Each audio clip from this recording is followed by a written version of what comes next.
Your phone buzzes in a meeting. You know you should wait. You check it anyway. Nobody taught you that. It just happens.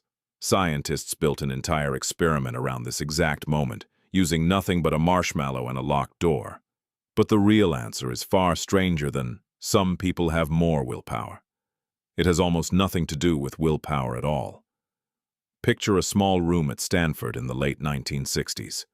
A 4-year-old sits alone with one marshmallow. The offer is simple: eat it now or wait 15 minutes and get 2. Then the researcher leaves. The child is alone with the choice. This was psychologist Walter Mischel's experiment, and it became legendary. Some kids ate the marshmallow in seconds. Others covered their eyes, sang, sat on their hands. A few made it the full 15 minutes. Mischel tracked those children for decades. The ones who waited longer scored higher on college exams later. They handled stress better. The lesson seemed obvious. Wait longer as a child, and life goes better. Self-control was destiny. But why did some children wait and others didn't? In 2012, researcher Celeste Kidd tested something Mischel never controlled for. What if waiting wasn't about willpower at all? What if it was about trust? Kidd split children into 2 groups before the marshmallow task. One group had an adult who broke small promises. The other had an adult who always kept them. Only then did the marshmallow test begin. The results were staggering.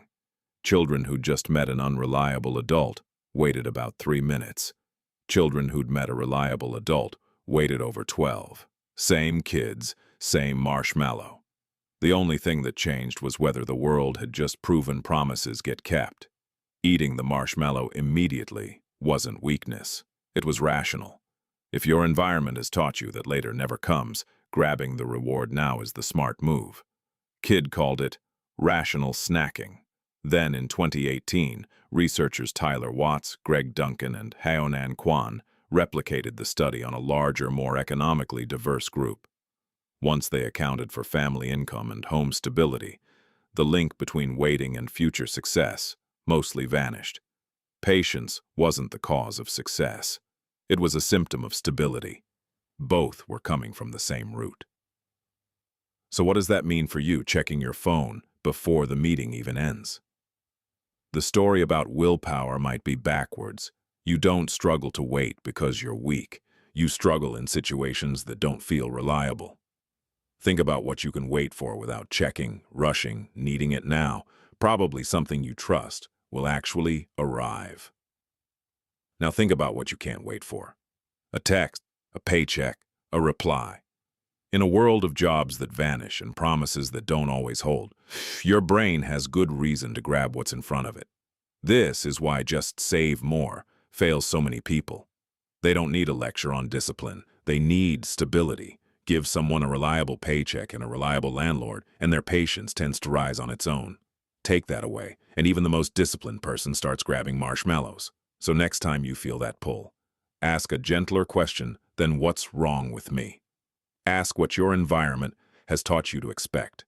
Has it taught you that later can be trusted, or that now is the only guarantee you get? You were never just a kid at a table with a marshmallow. You are still that kid in every waiting room, every countdown, every promise someone makes about tomorrow. Maybe the answer was never more willpower. Maybe it was always more trust, because the marshmallow was never really the test. You were.